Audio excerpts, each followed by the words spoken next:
إن الحمد لله نحمده ونستعينه ونستغفره ونعوذ بالله من شرور أنفسنا ومن سيئات أعمالنا. من يهده الله فلا مضل له ومن يضلل فلا هادي له، وأشهد أن لا إله إلا الله وحده لا شريك له، وأشهد أن محمدا عبده ورسوله. يا أيها الذين آمنوا اتقوا الله حق تقاته ولا تموتن إلا وأنتم مسلمون. يا أيها الناس اتقوا ربكم الذي خلقكم من نفس واحدة وخلق منها زوجها وبث منهما رجالا كثيرا ونساء، واتقوا الله الذي تساءلون به والأرحام إن الله كان عليكم رقيبا. يا أيها الذين آمنوا اتقوا الله وقولوا قولا سديدا يصلح لكم أعمالكم ويغفر لكم ذنوبكم، ومن يطع الله ورسوله فقد فاز فوزا عظيما.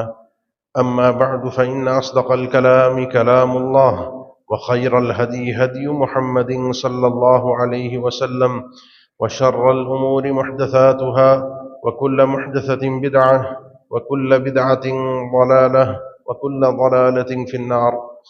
أعوذ بالله من الشيطان الرجيم. بسم الله الرحمن الرحيم. إنا نحن نحيي الموتى ونكتب ما قدموا وآثارهم وكل شيء أحصيناه في إمام مبين.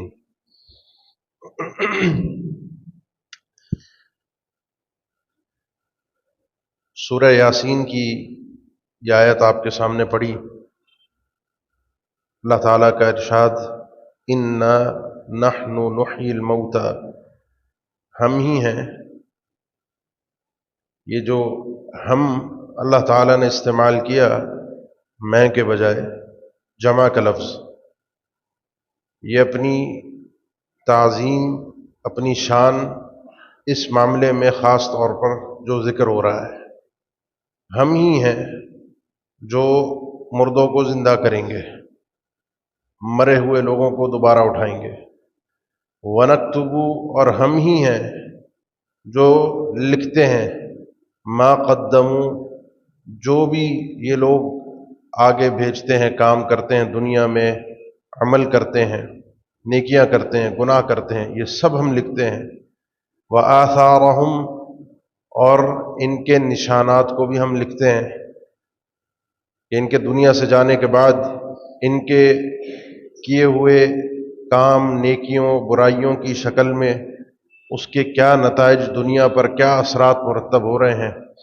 وَكُلَّ شَيْءٍ، اور ہر چیز جو انہوں نے عمل کیا، جو پیچھے چھوڑ دیا، جو پیچھے آثار باقی بچ گئے، ہر چیز احصیناہ، ہم نے اس کا احصاء کر کے رکھا ہے، محفوظ کر کے رکھا ہے، شمار کر کے رکھا ہے. فی امام مبین، ایک ایسی کتاب میں جو بالکل واضح ہے، روشن ہے. اور وہ کتاب دو میں سے کوئی ایک ہے، یا لوح محفوظ ہے اس مقام پر مراد، یا پھر انسان کا نامہ اعمال ہے. یہ آیت آج آپ کو اس آیت کا ایک ٹکڑا سمجھانا ہے، کیونکہ اس آیت میں رب العالمین نے ہمیں آخرت کے حوالے سے سمجھایا ہے. مومن کی سوچ آخرت ہے. مومن اتنا دنیا کو نہیں سوچتا جتنا آخرت کو سوچتا ہے. کیوں؟ والآخرۃ خیر وابقیٰ، کیونکہ آخرت نے ہی باقی رہنا ہے، اور آخرت میں جس کو خیر مل گئی اس کے لیے خیر ہی خیر ہے. جو کامیاب ہو گیا وہ ایسا کامیاب ہے جس کے بعد کوئی ناکامی نہیں ہے. اس لیے عقل مند آدمی ہمیشہ رہنے والی چیز اور اصل کامیابی کو عارضی کامیابی پر، وقتی دنیا کی زندگی پر فوقیت اور ترجیح دیتا ہے. اب ہے سمجھداری کی بات. اللہ تعالیٰ نے فرمایا قرآن مجید میں، وَنَكْتُبُ مَا قَدَّمُوا، یہ جو کچھ کر رہے ہیں وہ سب لکھ رہے ہیں. اور یہ لکھنے والے کون ہیں؟ کراما کاتبین یعلمون ما تفعلون، یہ فرشتے مقرر جو ہم پر ہیں، جو ہماری نیکیوں کو، گناہوں کو، میری ایک ایک چیز کو، ایک ایک بات کو وہ درج کرتے ہیں. اللہ نے فرمایا ان کی صرف نیکیاں اور گناہ درج نہیں ہو رہے، وآثارہم، اس کے نشانات بھی درج ہو رہے ہیں. اس نشانات سے کیا مراد ہے؟ اس کی دو تفسیریں سارے مفسرین نے ذکر کی ہیں. ایک تفسیر ہے، ایک وضاحت ہے جس مقصد کے لیے آیت نازل ہوئی. سیدنا عبداللہ ابن عباس رضی اللہ تعالیٰ عنہ فرماتے ہیں، ابو سعید خدری سے بھی رضی اللہ تعالیٰ عنہ حدیث مروی ہے، سیدنا جابر سے بھی مروی ہے رضی اللہ تعالیٰ عنہ، لیکن شان نزول کے طور پر سیدنا عبداللہ ابن عباس سے مروی ہے کہ بنو سلمہ قبیلہ تھا. نام سنا ہوگا آپ نے کئی بار احادیث میں، تاریخی روایات میں. بنو سلمہ نبی صلی اللہ علیہ وسلم کے دور میں مدینہ کے اندر یہ لوگ آباد تھے. آج بھی اگر آپ جائیں تو مسجد قبلتین کے نام سے ایک مسجد مشہور ہے، جہاں کہتے ہیں کہ ایک ہی نماز دو قبلوں کی طرف پڑھی گئی. مسجد قبلتین مسجد نبوی سے تقریباً کوئی 5-7 کلومیٹر دور ہوگی، 6 کلومیٹر سمجھ لیں. ایک لمسم اندازہ بتا رہا ہوں میں روڈز کے حساب سے، ورنہ ڈائریکٹ ڈائریکشن سے آئے تو ہو سکتا ہے 3 کلومیٹر ہو، 2.5-3 کلومیٹر. جو روڈ بنے میں اس کے حساب سے 4-5 کلومیٹر بن جائے. صحابہ اکرام نماز میں تھے، آ کر بتانے والے نے بتایا کہ قبلہ تبدیل ہو گیا ہے. وہ اپنے دوران نمازی قبلے کے اندر دوران نمازی انہوں نے قبلہ تبدیل کر لیا. مدینہ کے اندر بیت المقدس اور بیت اللہ دونوں اپوزٹ جانب ہے، دونوں کی ڈائریکشن بالکل ایک دوسرے کے اپوزٹ ہے، مخالف ہے.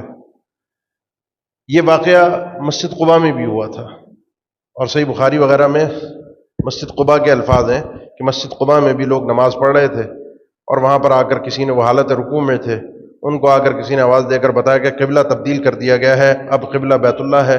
وہ پورا کا پورا سب کے سب امام مقتدی سمیت گھوم کے الٹی جانب چلے گئے دوران رکوع.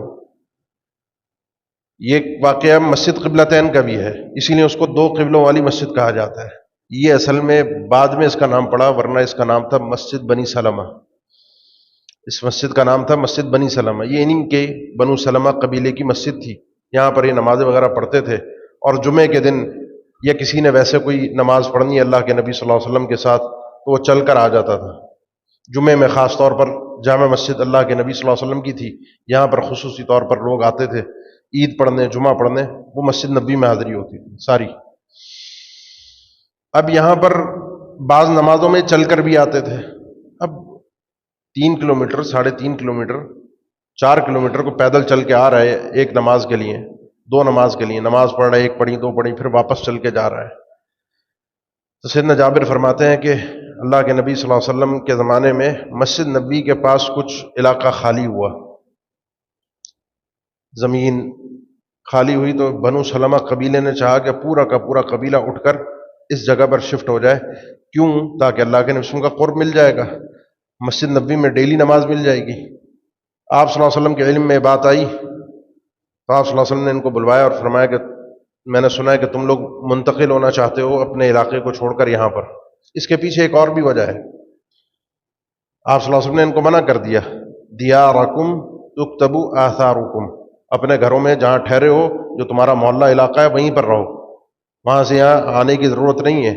یہ تو تم چل کر آتے ہو اور چل کر جاتے ہو، یہ نشانات جو تمہارے زمین پر پڑتے ہیں، زمین پر قدم پڑتے ہیں، اس کے پیچھے جو نشان ہوتے ہیں نا، یہ ان نشانات کو لکھا جاتا ہے تمہارے نامہ اعمال میں نیکی کے طور پہ. اب یہ 3، 3.5، 4 کلومیٹر چل کر آنا، چل کر جانا، قدم قدم کو لکھا جاتا ہے. اور اللہ کے نبی صلی اللہ علیہ وسلم کا منع کرنے کی ایک وجہ یہ بھی تھی کہ یہ ایک طرح کی سرحد تھی مدینہ کی. مدینہ میں داخلے کے لیے یہ ایک سرحد تھی. آپ کو علم ہوگا اگر آپ میں سے کوئی گیا ہو تو غزوہ احزاب جو ہوا تھا، مدینہ پہ اٹیک جو ہوا تھا، وہ بھی انہی کی مسجد سے آگے، انہی کے محلے سے آگے جو جگہ ہے وہیں پر غزوہ احزاب ہوا تھا. مشرک اور کافر اس طرف تھے، مسلمان مدینہ کی جانب تھے، یہ لوگ مدینہ کی سرحد پر تھے. تو آپ صلی اللہ علیہ وسلم نے سرحد کی حفاظت کے لیے بھی ان سے فرمایا تھا کہ جہاں ہو وہیں رہو، تاکہ ایک طرح سے مسلمانوں کا مدینہ شہر سرحد کی حفاظت کی وجہ سے محفوظ رہے. اس میں اور بھی حکمتیں ہیں. بہرحال جو میرا اصل موضوع اب اس کی طرف آئیے. جو تم چل کر آتے ہو اور چل کر جاتے ہو، ان تمہارے قدموں کے نشانات کو لکھا جاتا ہے. اب ذرا سونے کے پانی سے لکھنے والا جملہ سماعت فرمائیے جو قتادہ رحمہ اللہ نے ذکر کیا ہے. اس آیت کی تفسیر میں امام ابن کثیر نے اور دیگر مفسرین نے ان کا قول نقل کیا ہے کہ لو کان اللہ سبحانہ وتعالی مغفلا شیئا من شأنک ابن آدم اغفل من هذه الآثار ما تعفي الرياح من هذه الآثار. اگر اللہ تعالیٰ غافل ہے نا، بار بار آپ قرآن میں پڑھتے ہیں وَمَا اللَّهُ بِغَافِلٍ عَمَّا تَعْمَلُونَ، بار بار یہ آیت آتی ہے نا، اللہ غافل نہیں ہے جو تم عمل کر رہے ہو، جو یہ لوگ عمل کر رہے ہیں. نیکیوں میں بھی آتا ہے، گناہوں میں بھی آتا ہے کہ اللہ نہ کسی کی نیکیوں سے غافل ہے اور نہ کسی کے گناہوں سے غافل ہے. غافل مطلب غفلت سمجھتے ہیں نا، اردو میں بھی استعمال ہوتا ہے جس کو پرواہ نہیں ہوتی، پتہ نہیں چلا، ہو گیا. اللہ بے پرواہ نہیں ہے. اگر اللہ کی طرف سے غفلت ہوتی، اللہ کی طرف سے کسی چیز میں لاپرواہی ہوتی، قتادہ کہتے ہیں رحمہ اللہ، ابن آدم ہے انسان، تیرے کسی بھی معاملے کے اندر اگر اللہ غافل ہوتا کہ چھوڑ دیتا کہ اس کی کوئی حیثیت نہیں ہے، ورنہ اللہ غافل نہیں ہے. اللہ کو اگر پرواہ نہ ہوتی کسی چیز کی، چھوڑ دیتا اس چیز کو، تو اس چیز کو سب سے پہلے چھوڑا جاتا. جو چیزیں ہوا آ کر تمہارے ان قدموں کے مٹی پر پڑے ہوئے نشانات کو آ کے مٹا کر چلی جاتی ہیں، ہوا نے تو اس نشان کو مٹا دیا، لیکن اللہ اس نشان سے غافل نہیں رہا. تمہارے قدموں کے ان نشانات کو تمہارے نامہ اعمال کے اندر درج کر کے محفوظ کیا گیا ہے. غافل تو میں بھی ہوں ان قدموں کے نشانات سے. مجھ میں اور آپ میں سے کتنے ہیں جو ابھی آئے تھے اور میں نے اور آپ نے اپنے ان قدموں کو چلتے ہوئے، اٹھاتے ہوئے، رکھتے ہوئے، یہ ابھی واپس جائیں گے، واپس جاتے ہوئے کتنے ہم میں سے جو یہ سوچ سمجھ کر جا رہے ہوں گے، آ رہے ہوں گے کہ ان قدموں کے آثار، یہ جو زمین پر میرے قدم پڑ رہے ہیں، ان کو بارگاہ الہی میں لکھا جا رہا ہے. اور اللہ کے نبی صلی اللہ علیہ وسلم کے فرمان کے مطابق ایک نیکی بلند کی جاتی ہے، ایک درجہ بلند کیا جاتا ہے، اور ایک سیئہ کو ختم کیا جاتا ہے اس ایک ایک قدم پر. یہ قدم یوں اٹھ کے جب پڑتا ہے، پورے ہوش و حواس کے ساتھ اس چیز کو سمجھیے، پورے ہوش و حواس کے ساتھ آپ کے اور میرے ان آثار کو لکھا جا رہا ہے، ان قدموں کے چلنے کو لکھا جا رہا ہے، بارگاہ الہی میں اس کو محفوظ کیا جا رہا ہے. کیوں؟ یہ آثار ہے، یہ نیکی نہیں ہے، یہ نیکیوں کے اثرات ہیں، یہ نیکیوں کی باقی ماندہ چیزیں ہیں، یہ پیچھے اس کے جو باقی بچی ہوئی چیزیں ہیں وہ ہیں. اور اس میں سب سے کم تر اور ہلکی چیز آپ کے قدموں کے وہ نشان ہیں جو چند لمحوں کے اندر مٹ جاتے ہیں. آج کل تو ہمارے پکے فرش وغیرہ ہیں، ورنہ زمین پر آپ چلتے ہیں، مٹی والی زمین پر جہاں پر مٹی اور ریت ہو، تو وہاں پر میرے قدموں کے نشانات شہری علاقوں میں تو کم بنتے ہیں، جو دیہی علاقے ہیں جہاں مٹی اور ریت زیادہ ہے وہاں نشانات پڑتے ہیں، اور چند ہی لمحوں کے اندر ہوا چلتی ہے، ریت اس کے اوپر آ کے چھا جاتی ہے، وہ ختم ہو جاتے ہیں. یہ ختم یہاں پر ہوئے ہیں، لیکن بارگاہ الہی میں یہ ختم نہیں ہوئے، یہ محفوظ ہیں. اس ایک نقطے کو آپ کو آج بتانا اور سمجھانا ہے. یہ اس کی جو پہلی تفسیر تھی وہ آثارہم کی ایک تفسیر یہ تھی. امام نے کثیر نے اور دیگر سارے مفسرین نے ذکر کیا ہے اس کی دوسری تفسیر، اور وہ عموم ہے، اس میں کوئی مخالفت نہیں ہے کہ یہ الگ ہے وہ الگ ہے، کوئی مخالفت ہے، کوئی اختلاف ہے. یہ اختلاف نہیں ہے، یہ خاص تفسیر ہے جس موقع کے لیے آیت نازل ہوئی بنو سلمہ کے لیے. سیدنا عبداللہ ابن عباس فرماتے ہیں انہوں نے ارادہ کیا، اللہ تعالیٰ نے فرمایا کہ انا نحن نحیی الموتى ونکتب ما قدموا وآثارهم، ہم تمہارے ان قدموں کے نشانات کو لکھتے ہیں. آپ صلی اللہ علیہ وسلم نے فرمایا تم لوگ وہیں رہو. لیکن ان قدموں کے نشانات کو لکھنے میں صرف قدموں کے نشانات تھوڑی ہیں، ہر چیز کے نشانات اس کے اندر شامل ہیں. بندے کی وہ نیکیاں بھی لکھی جاتی ہیں جو دنیا میں رہتے ہوئے اس نے کی، وہ گناہ بھی لکھے جاتے ہیں جو میں خود کر کے گیا، وَنَكْتُبُ مَا قَدَّمُوا وَآثَارَهُمْ، اور وہ نیکیاں بھی لکھی جاتی ہیں جو کر کے چلا گیا لیکن اس کے آثار پیچھے باقی رہ گئے، اس کے نشانات باقی رہ گئے، اور اس کی اس نیکی سے دنیا فائدہ اٹھا رہی. اس کا وہ گناہ بھی لکھا جاتا ہے جو وہ دنیا سے چلا گیا اور اس کا وہ گناہ باقی رہ گیا، اس کے نشانات باقی رہ گئے، اور دنیا اس گناہ کے ذریعے سے گناہ میں ملوث ہو رہی ہے، تو وہ گناہ بھی اس کا ختم نہیں ہوا، وہ گناہ بھی موجود ہے اور اس کا وزر بھی اس کے سر پہ لادا جا رہا ہے. ان دونوں چیزوں کے لیے اللہ تعالیٰ قرآن مجید میں فرمانا ہے نا، جب یہ مسلمان روم کی جانب گئے تھے جہاد کے لیے سن 9 ہجری میں، تو اللہ تعالیٰ نے فرمایا تھا نا وَلَا يَقْطَعُونَ وَادِيًا إِلَّا كُتِبَ لَهُمْ. ان مسلمانوں نے چلتے چلتے، مجاہدین جو چل کر گئے تھے اتنا دور، آج بھی اگر آپ دیکھیں تو مدینہ سے تقریباً بتایا جاتا ہے 2100 کلومیٹر کا فاصلہ ہے، 2100 کلومیٹر کا غالباً، اگر مجھے ظہور نہیں ہو رہا. یہ مسلمان یہاں سے چل کر گئے ہیں، ان کے قدموں میں جو جو وادی گزری، جو جو جگہ گزری، یہ قدموں سے اس کو چل کر گئے، ان کے قدم قدم پر الا کتب لہم، اللہ نے فرمایا قرآن مجید میں سورۃ توبہ میں، ان کی اس نیکی کو لکھا گیا. یہ قدموں کی آہٹ بھی آپ کی لکھی جاتی ہے. اور ان قدموں کے پیچھے ایک مجازی قدم ہے جو آپ چل کر گئے، جو ایک نیکی کی راہ آپ نے دکھائی، اس کے پیچھے پیچھے جو چل کر آیا، اس سے جس نے فائدہ اٹھایا وہ بھی لکھا جاتا ہے۔ اور اس میں مزے کی ایک بات بتاؤں آپ کو، شریعت کا تو ایک عام قاعدہ ہے کہ انسان جس چیز کی نیت کرتا ہے اس چیز کا اجر اسے ملتا ہے، انما الاعمال بالنیات وانما لکل امرئ ما نوی، صلہ اور اجر اس چیز کا ہے جس کی آپ نے نیت کی ہے۔ عام طور پہ میں جب نیکی کرتا ہوں، گناہ کرتا ہوں، تو میری عام طور پہ نیت اپنے لیے ہوتی ہے، نیکی بھی اپنے لیے کر رہا ہوں، گناہ بھی اپنے لیے کر رہا ہوں۔ بہت کم لوگوں کی نیت ہوتی ہے، اور آخر میں بات کروں گا کہ جو اس چیز کو پھیلانا چاہتے ہیں نیت سے، نیت بہت کم لوگوں کی ہوتی ہے۔ کسی کی نیت نہ بھی ہو کہ میری اس نیکی سے کسی کو اور کو فائدہ پہنچے، میری اس نیکی کا معاملہ اس طرح کا بن جائے کہ میں اس میں قدوہ بن جاؤں، میں اس میں لیڈر امام بن جاؤں، اور میرے پیچھے پیچھے لوگ مجھے دیکھ کر چلنا شروع ہو جائیں، میری وجہ سے لوگوں کو اس نیکی کا پتہ چل جائے، نیت نہ بھی ہو تب بھی اجر ملتا ہے۔ آپ صلی اللہ علیہ وسلم، صحیح مسلم کی حدیث ہے، ام معبد کے ہاں آئے، درخت لگا ہوا تھا، تو پوچھا ہے درخت کس نے لگایا ہے؟ مسلمان تھا یا کافر تھا؟ انہوں نے کہا مسلمانوں نے لگایا تھا۔ آپ صلی اللہ علیہ وسلم نے اس وقت یہ جملہ ارشاد فرمایا کہ فلا یغرس المسلم غرسا فیاکل من انسان وطیر الدابہ الا کان له صدقۃ الی یوم القیامہ۔ کوئی بھی مسلمان کوئی درخت لگا دیتا ہے، اب جب آپ درخت کوئی بھی لگاتا ہے تو درخت لگاتے ہوئے اس کی نیت کیا ہوتی ہے؟ زیادہ تر میں اپنے گھر کے باہر لگا رہا ہوں، میرے گھر کے باہر سایہ ہو جائے، مجھے کوئی پھل مل جائے، مجھے کوئی خوبصورتی گھر کے باہر مل جائے۔ ہم جو شہر کے لوگ ہیں، ہم نے اس نیت سے درخت لگایا، اب اس درخت ہے پھلدار، پھل والا، اس کی نیت ہی پھل کی نہیں تھی، اس کی نیت کچھ اور تھی، اپنے لیے تھی، ذاتی مفاد تھا۔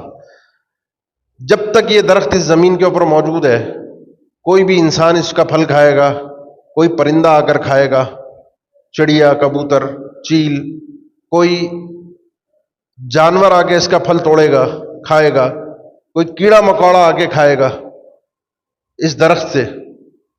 کون ہے جو ہم میں سے درخت لگاتے ہوئے سوچتا ہے کہ اس سے جانور پھل کھائے؟ کون ہے ہم میں سے جو سوچتا ہے کیڑے مکوڑے آ کے اس جانور سے فائدہ اٹھائے؟ فرمایا الا کان له صدقۃ الی یوم القیامہ، قیامت تک اس آدمی کے لیے یہ نیکی جاری رہے گی، اس کو اس کا صلہ اور اجر ملتا رہے گا۔ اس کی نیت ہی نہیں تھی، اس نے سوچا ہی نہیں تھا کہ میں نے اس کام سے، اس نیکی سے، اس بھلائی سے، اس خیر سے دوسروں کو فائدہ پہنچانا ہے۔ وہ تو اپنے لیے خود غرض تھا، لیکن پہنچ گئی دوسروں تک اس کی خیر، پہنچ گیا اس کا دوسروں تک فائدہ، اس کو بھی اس چیز کا اجر مل گیا۔ وہ جو حدیث آپ بارہا سنتے ہیں نا، اللہ کے نبی صلی اللہ علیہ وسلم کے سامنے کچھ لوگ آئے تھے، پریشان تھے، سفر کر کے آئے تھے، غریب تھے، حالت ایسی تھی کہ ان کے کپڑے بھی پھٹے ہوئے تھے۔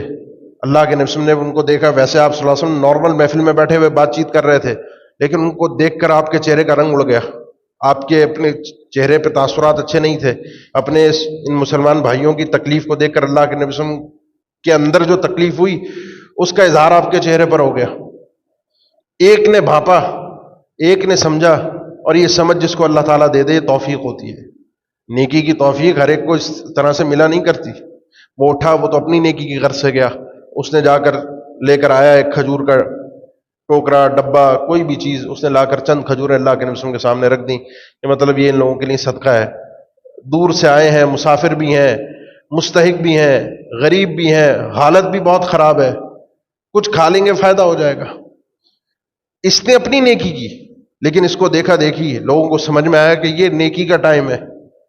اللہ کے نبی صلی اللہ علیہ وسلم نے کوئی چندے کا اعلان نہیں کیا تھا، سمجھ گئے لوگ، سمجھ گئے، پیدر پہ اٹھ کر گئے اور لے کر آتے گئے۔ تھوڑی دیر میں اللہ کے نبی صلی اللہ علیہ وسلم کے سامنے کھانے پینے کی چیزوں کے دو ڈھیر جمع ہو گئے، اور اللہ کے نبی صلی اللہ علیہ وسلم کا چہرہ کھلکھلا اٹھا، رونق آ گئی چہرے پہ، تازگی آ گئی کہ میرے ان تربیت یافتہ لوگوں نے، ان صحابہ نے اس چیز کو سمجھ لیا ہے کہ یہ نیکی کا موقع تھا، یہ بھائیوں کی ضرورت تھی، بغیر کہے انہوں نے ان کی ضرورت کو پورا کر دیا۔ یہ تربیت تھی اللہ کے نبی صلی اللہ علیہ وسلم۔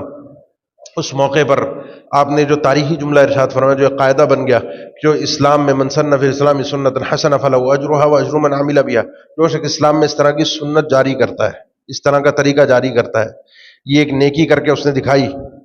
اس کا مقصد دکھانا نہیں تھا، اس کا مقصد تو نیکی تھا، اس نے تو کسی کو دکھانا چاہا ہی نہیں تھا، لیکن دیکھا دیکھی لوگ اٹھتے گئے، لاتے گئے۔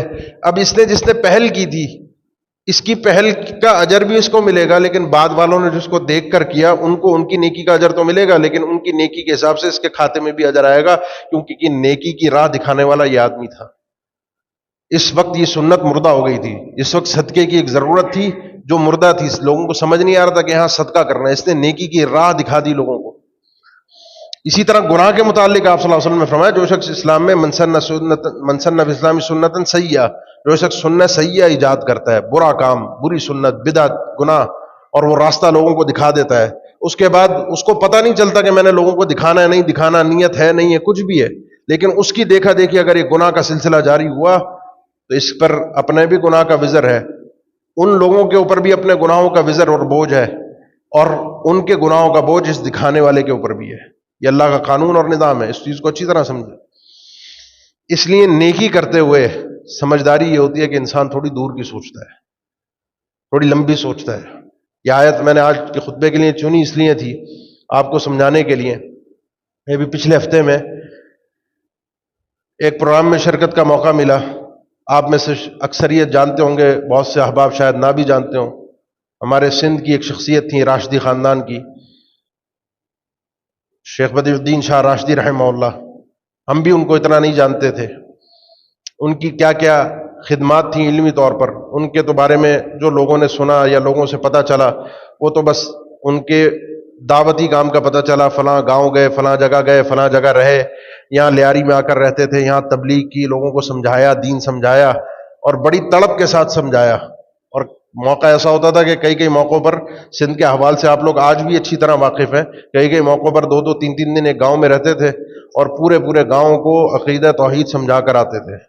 ان کے اندر جو خرافات اور شرک تھی، پیری مریدی اور فقیری تھی، اس چیز کو جڑ سے اکھاڑ کر اور ختم کر کے آتے تھے۔ ہم نے تو یہ سنا ہوا تھا، لیکن ان کا جو علمی خزانہ تھا وہ اس سے شاید آپ بھی واقف نہ ہوں،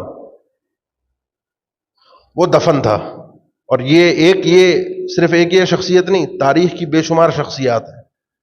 دور حاضر میں شیخ البانی رحمہ اللہ کے ایک استاد ہیں، شیخ عبد الرحمن المعلمی، ان کا بھی کتابیں لکھتے رہتے تھے، کوئی طباعت کا، کوئی چھپنے کا کوئی ذریعہ نہیں تھا، غربت تھی شدت کی، بس لکھ کے رکھتے رہتے تھے۔ کسی نے کہا بھائی اتنی کتابیں لکھنے کا فائدہ کیا ہے؟ کہا امت کے لیے لکھ رہا ہوں۔ امت کو جائیں گی کیسے؟ چھاپ تو رہے نہیں ہو، چھپنے کا کوئی آثار بھی نہیں ہے۔ کہا لکھ میں دے رہا ہوں، باقی اللہ کا پہنچانا اللہ کا کام ہے، اللہ اس کو نشر کروائے۔ اللہ ایسے بندے پیدا کرے گا کہ جو اس کتاب کو لوگوں تک پہنچا دیں گے اور لوگوں کا فائدہ ہوگا۔ 13 جلدوں کے اندر ان کی پورے زندگی کے کتابوں کو جمع کر کے مجموعہ آثار معلمی رحمہ اللہ کے نام سے عربی زبان کے اندر یہ مجموعہ چھپا، شاہ صاحب کا مجموعہ۔ تاریخ میں چلے جائیں۔ اب میں ایک سوال کرتا ہوں آپ سے، آپ میں سے بہت سے احباب ہوں گے جو اپنے والد کا، اپنے دادا کا تذکرہ کرتے ہیں، میں بھی کرتا ہوں، آپ بھی کرتے ہیں۔ ہمارے والد صاحب ایسے تھے، ہمارے دادا ایسے تھے، ہم نے بچپن میں ان کو دیکھا، وہ یوں کرتے تھے، ان کی نیکیاں، ان کی اچھائیاں، ان کی خوبیاں، ان کے لوگوں کے کام آنے والے کام ہم ذکر کرتے ہیں نا، وہ ایسے تھے، وہ ایسے تھے۔ پر دادا کا کسی کو نہیں پتا، پر دادا نے کیا نیکیاں کی کچھ کوئی نہیں جانتا، نہ تذکرہ ہوتا ہے۔ ہماری اگلی نسل ہمارے دادا کا تذکرہ نہیں کرے گی، ہمارے والد کا کر دیا تھوڑا بہت، ورنہ آگے نسلوں کے جو حالات نظر آ رہے ہیں ہمارا بھی کر لیں، بڑی بات ہے۔ ہمارے لیے کوئی دعا کر لے ہماری نسلوں میں تو بڑی بات ہے۔ اب جو آگے تربیت ہو رہی ہے، اب جو آگے جو نسل پل رہی ہے، اللہ تعالی ہم سب پر اپنا رحم و کرم فرما دے اور ایمان کی سلامتیاں عطا فرما دے۔ اب آپ دیکھیے ذرا سا، یہ جو تذکرے ہوتے ہیں نا، یہ وقت کے ساتھ ساتھ 50-60 سال چند ایک لوگوں کی زبانی، او ولد صالحین یدعو لہ، ایک نیک اولاد تھی، نیک بیٹا تھا، نیک بیٹی تھی، آگے پوتے پوتیاں تھی، چند ایک جب تک زندہ رہے اپنے والد والدہ، دادا دادی، نانا نانی ان کے لیے دعا کرتے رہے، وہ چلے گئے دنیا سے، یہ دعاؤں کا سلسلہ ختم ہو گیا۔ نیکی کس ٹائپ کی ہونی چاہیے؟ وَنَكْتُبُ مَا قَدَّمُوا وَآثَارَهُمْ، اللہ آپ کے ان آثار کو لکھتا ہے نامہ اعمال میں، ان اثرات کو، آپ کی نیکیوں کے کیا اثرات ہیں یہ لکھے جاتے ہیں۔ یہ نیکیوں کے اثرات اگر آپ کو جاننے ہیں تو میں اکثر جگہوں پہ مثال دیتا ہوں 2 شخصیات کی۔ ایک ہیں زید بن ثابت اور ایک ہے ابو ہریرہ رضی اللہ تعالیٰ عنہ. یہ دونوں شخصیات ایسی ہیں. زید بن ثابت رضی اللہ تعالیٰ عنہ قرآن مجید لکھنے میں اپنی خدمات پیش کی. اللہ کے نبی صلی اللہ علیہ وسلم کے زمانے میں بھی، سیدنا ابوبکر کے دور میں بھی جب سرکاری سطح پر قرآن مجید کو جمع کیا گیا، سیدنا عثمان کے دور میں بھی جب ایک اور انداز کے طور پہ قرآن مجید کو جمع کیا گیا. سیدنا ابو ہریرہ رضی اللہ تعالیٰ عنہ اللہ کے نبی صلی اللہ علیہ وسلم کے 3.5-4 سال کی زندگی کا عرصہ گزارا. خیبر کے موقع پر آئے تھے سن 7 ہجری میں. 3.5-4 سال آپ صلی اللہ علیہ وسلم کے ساتھ رہے. ان دو لوگوں کے متعلق آپ کیا سمجھتے ہیں؟ آج جتنا قرآن مجید دنیا کے اندر چھپتا ہے، جتنا چھپتا ہے، اور جتنا میں اور آپ قرآن مجید کے نسخوں کو دیکھ کر پڑھتے ہیں، جتنا پڑھتے ہیں، ان سب کا ایک سیریل ہے، ایک وَنَكْتُبُ مَا قَدَّمُوا وَآثَارَهُمْ. وہ لوگ اس دنیا سے جا چکے. سیدنا زید بن ثابت رضی اللہ تعالیٰ عنہ آج دنیا میں موجود نہیں ہے، لیکن جو اللہ نے ہمیں، اللہ کے نبی صلی اللہ علیہ وسلم نے جو دین سمجھایا ہے، جو شریعت دی ہے، اس کے مطابق چونکہ قرآن مجید کو لکھنے میں ان کی خدمات موجود تھیں، اب جو قرآن مجید چھپتا ہے آج کے دور میں، اس کا پورا پورا اجر اس شخص کے کھاتے میں پورا پورا پہنچتا ہے. نام و نشان دنیا میں لوگوں کے مٹ جایا کرتے ہیں. اولاد پوتے کے بعد کوئی تذکرہ نہیں کرتا. ان لوگوں کے تذکرے کو اللہ نے زندہ رکھا ہے. وَنَكْتُبُ مَا قَدَّمُوا وَآثَارَهُمْ. ابو ہریرہ رضی اللہ تعالیٰ عنہ 3.5-4 سال اللہ کے نبی کے ساتھ رہے. آپ صلی اللہ علیہ وسلم کے فرامین کس انداز میں سنے، وہ اگر ایک الگ ایک قصہ ہے، الگ ایک معاملہ ہے. ان کی شخصیت کو الگ سے ایک ذکر کرنے کا موقع ہے. دنیا ادھر ادھر ہوتی تھی، میں یہیں بیٹھا ہوتا تھا. بعض اوقات کھانے کے لیے کچھ نہیں ہوتا تھا، لوگ میری گردن پر پاؤں رکھ کے چلے جاتے تھے. میں بے ہوشی کے عالم میں زمین پر پڑا ہوتا تھا. کھانے کے لیے کچھ نہیں ہوتا تھا. لوگ سمجھتے تھے پاگل ہے. پاگل نہیں تھا میں بھوک کی شدت کے عالم میں زمین پر گرا پڑا ہوتا تھا. دنیا سے چلے گئے. وہ بھی چلے گئے، اور وہ بھی چلے گئے جنہوں نے ان کو پاگل سمجھا. وہ بھی چلے گئے جنہوں نے ان کی گردن پر پاؤں رکھا. سب چلے گئے. لیکن تذکرہ آج کوئی بھی حدیث کی کتاب آپ اٹھا لیں مسانید کے علاوہ، کوئی شاید ایک ورقہ ایسا ہوا، 2 پیجز آپ کے سامنے ایسے کھلیں جس پر آپ یہ نہ پڑھیں کہ قال ابو ہریرہ یا عن ابی ہریرہ رضی اللہ عنہ قال قال رسول اللہ صلی اللہ علیہ وسلم. یہ حدیث اللہ کے نبی صلی اللہ علیہ وسلم سے روایت کرتے ابو ہریرہ رضی اللہ تعالیٰ عنہ کا نام بھی آپ لیں گے، حدیث کو بھی بیان کریں گے، اور ساتھ میں نام لے کر آپ رضی اللہ عنہ کہہ کر دعا بھی کریں گے، اور اس اعزاز کا فخریہ طور پر ذکر بھی کریں گے کہ اللہ ان سے راضی ہو گیا. وَنَكْتُبُ مَا قَدَّمُوا وَآثَارَهُمْ. انہوں نے جو کچھ کیا اپنی زندگی میں وہ بھی ان کے کھاتے میں ہے، لیکن جو کچھ کر کے چلے گئے، میں نے کہا نا شروع میں قتادہ رضی اللہ تعالیٰ عنہ کا قول، رحمہ اللہ کا قول، کہ اللہ غافل نہیں ہے. میرے ان قدموں کے یہ ہوائیں آ کر قدموں کے نشانات کو مٹا جاتی ہیں، مجھے پتہ بھی نہیں چلتا، لیکن اللہ ان قدموں کے نشانات کو باقی رکھتا ہے. نیت ہو یا نہ ہو، سمجھانے کا مقصد صرف اتنا ہے کہ نیکیوں کے پلڑے میں، نیکیوں کے بارے میں اپنی آخرت کو بڑا غور و فکر کر کے سوچیے، اور اس میں کوشش یہ کیجیے کہ خیر دوسروں تک پہنچ جائے.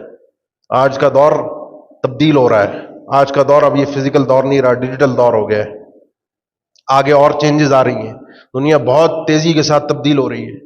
نیکی کی بھی راہیں بہت زیادہ کھلتی ہیں، اور گناہوں کی اس سے زیادہ نئی نئی راہیں کھل رہی ہیں. فیصلہ آپ کے ہاتھ میں ہے. اپنا کس قسم کا نام اور نقش اپنے قدم کے چھوڑ کے جانا چاہتے ہیں. آپ کے نقوش کس طرح کے ہو جس کو دیکھ کر لوگ آپ کے پیچھے پیچھے چل کر آئے. سوشل میڈیا پہ آپ کیا چھوڑ کر جا رہے ہیں، کیا نشر کر کے جا رہے ہیں، کیا پھیلا کر جا رہے ہیں. آپ کے جنازے ہوتے ہیں نا، بعض اوقات لوگ جنازوں میں آتے ہیں، تبصرے کرتے ہیں، اور یہ تبصرے اللہ کے ہاں شہادت ہوتے ہیں. جو صحیح مسلم کی حدیث ہے، انتم شہداء اللہ علی الارض. ہمارے جب یہ میت پر ہم تبصرے کر رہے ہوتے ہیں، یہ اللہ کی بارگاہ میں ہماری گواہیاں ہوتی ہیں جو لکھی جا رہی ہوتی ہے اس بندے کے متعلق جو دنیا سے گیا، اور ہم سچ بول رہے ہوتے ہیں. وہ نیک ہوتا ہے، اس کی نیکی کا تذکرہ ہوتا ہے.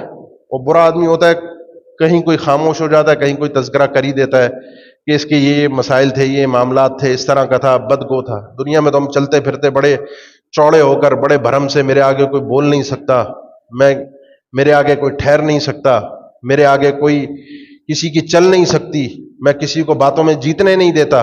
لیکن جب دنیا سے انسان جاتا ہے تو یہی لوگ جن کو میں نے جیتنے نہیں دیا، بولنے نہیں دیا، آگے نہیں آنے دیا، ان کے تبصرے جو میرے متعلق ہوتے ہیں میرے لیے شہادت ہوتے ہیں بارگاہ الہی میں. اپنے قدموں کو بڑا سوچ سمجھ کر اٹھائیے. وَنَكْتُبُ مَا قَدَّمُوا وَآثَارَهُمْ. میرے اور آپ کے قدموں کو، میرے اور آپ کے نامہ اعمال کے اندر ایک ایک چیز کو لکھا جا رہا ہے جو میں ابھی کر رہا ہوں، اور جو میرے بعد میری نیکیاں اور گناہ اثرات چھوڑ کر جائیں گے، وہ سب کا سب یہاں درج ہوگا. سب کا سب، چاہے میری نیت ہو یا نہ ہو، شر پھیلانے کی یا خیر پھیلانے کی نیت ہو یا نہ ہو، وہ سب لکھی جائے گی. اب دوسرا زاویہ سنیے. لوگ بعض اوقات گناہ کرتے ہیں، برائی کرتے ہیں، سوچتے نہیں ہیں وہ تو اپنی ذات میں ایک برائی ہوتی ہے. میں نے کہا نا کہ میرے آگے کوئی بول نہیں سکتا، میں چیمپئن ہوں، میں بڑا ہوں، میرے آگے کسی کی چل نہیں سکتی. ایسے ہی ایک انداز پہل میں اپنایا تھا جس کا تذکرہ آپ قرآن مجید میں پڑھتے ہیں. اللہ کے نبی صلی اللہ علیہ وسلم کا سگا چچا تھا، سگا چچا، آپ کے والد کا سگا بھائی ابو لہب. تبت یدا ابی لہب وتب ما اغنى عنہ مالہ وما کسب. اس کے دونوں ہاتھ ٹوٹ گئے، تباہ ہو جائیں، ٹوٹ جائیں، اور یہ خود بھی تباہ و برباد ہو گیا یا ہو جائے. کیوں یہ الفاظ اللہ نے کیوں کہے؟ اللہ کے نبی صلی اللہ علیہ وسلم پہلے خاموشی سے تبلیغ کرتے تھے، دوستی یاری تعلقات کی بنیاد پر.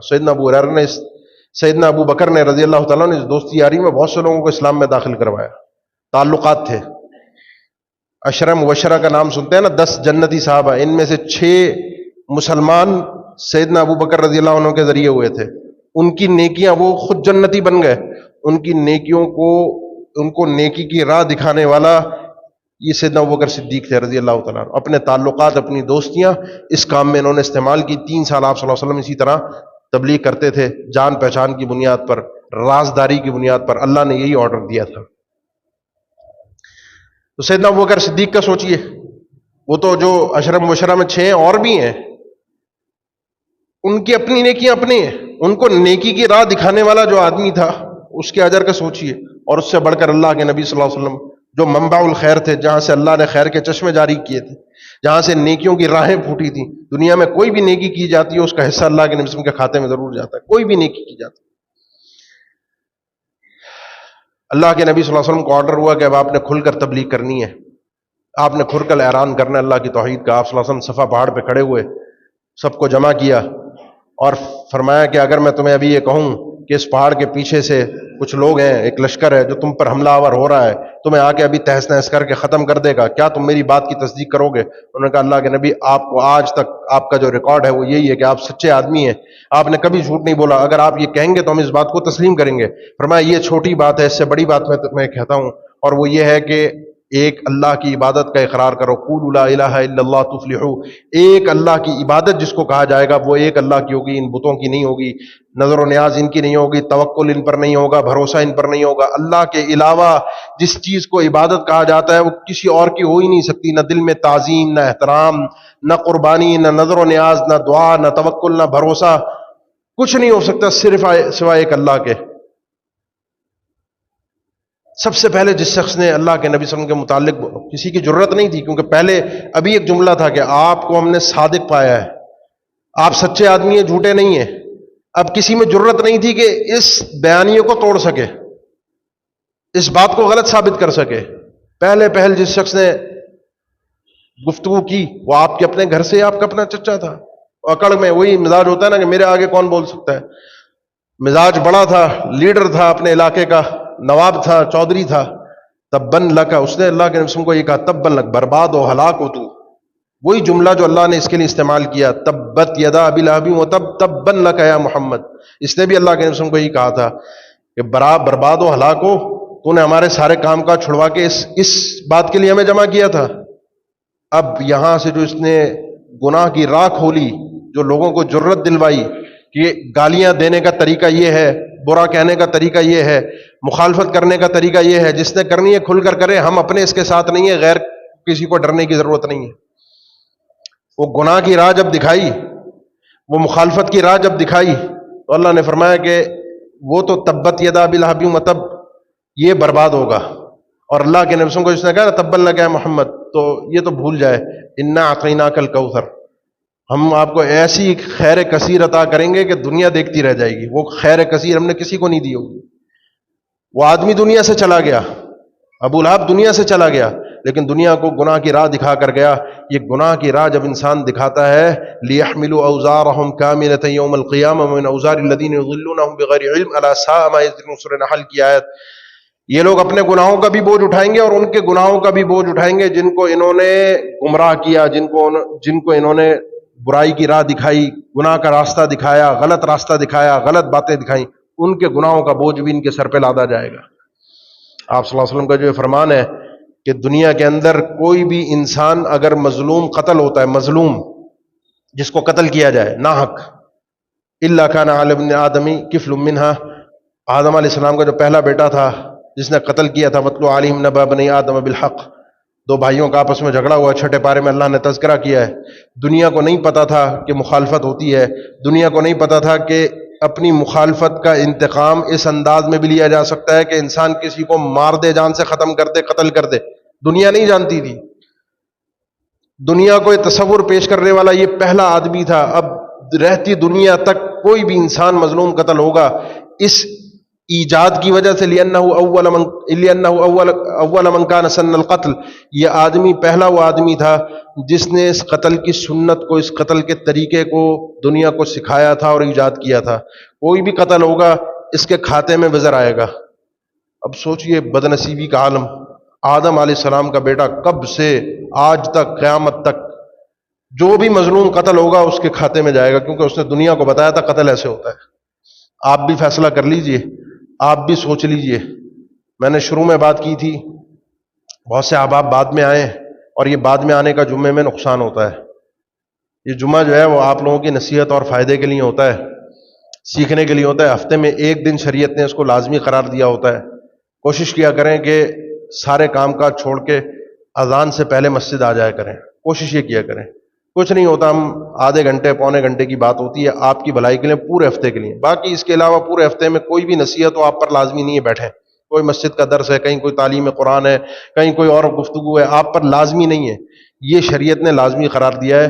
تو کوشش کیا کریں کہ اذان سے پہلے مسجد پہنچ جایا کریں۔ جتنا پہلے آئیں گے اتنا اجر زیادہ ہوگا اور اتنی بات اچھی طریقے سے سمجھ میں آئے گی، کوئی اصلاح ہوگی اندر کی، کوئی گند میل کچیل یہ جو زنگ دل پر چڑھا ہوتا ہے تھوڑا بہت اترنے میں کوئی اپنے آپ کی بھی خود مدد کیجیے، اپنا ساتھ دیجیے، اپنے آپ کو اس دلدل سے باہر نکالیے۔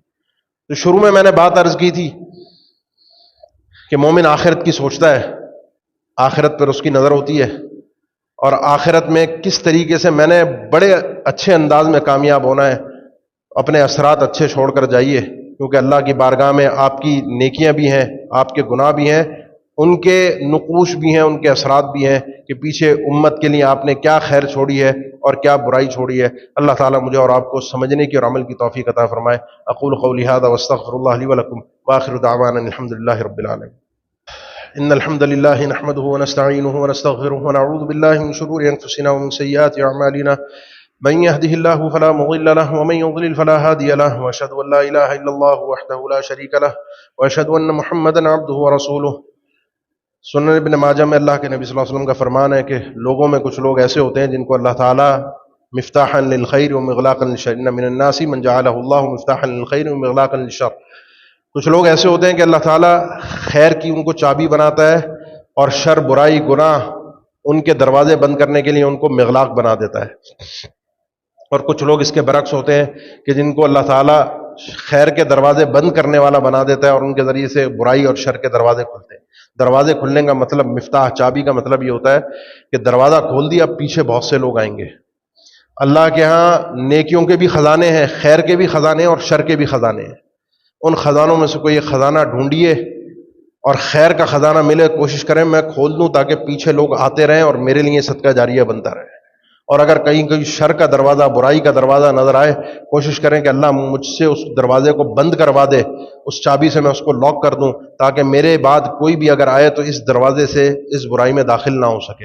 اللہ تعالیٰ مجھے اور آپ کو ان لوگوں میں سے بنا دے۔ پھر آپ صلی اللہ علیہ وسلم نے خوشخبری دی، توبہ ہے، کامیابی ہے، جنت ہے، مقام ہے بلند ان لوگوں کے لیے جن کو اللہ تعالیٰ خیر کی چابی بناتا ہے، جن سے خیر کے راستے، دروازے کھلتے ہیں اور جن سے برائیوں کے دروازے بند ہوتے ہیں۔ اور ہلاکت اور بربادی ان لوگوں کے لیے جن سے اللہ تعالیٰ خیر کے دروازے بند کروا دیتا ہے اور شر کے دروازے کھلوا دیتا ہے۔ خیر کو بھی سمجھنا ضروری ہے، نیکی کو، برائی کیا ہے، شر کیا ہے، اس کو بھی سمجھنا ضروری ہے اور اس کے دروازے کھولنے کے لیے کوشش کرنا بھی ضروری ہے۔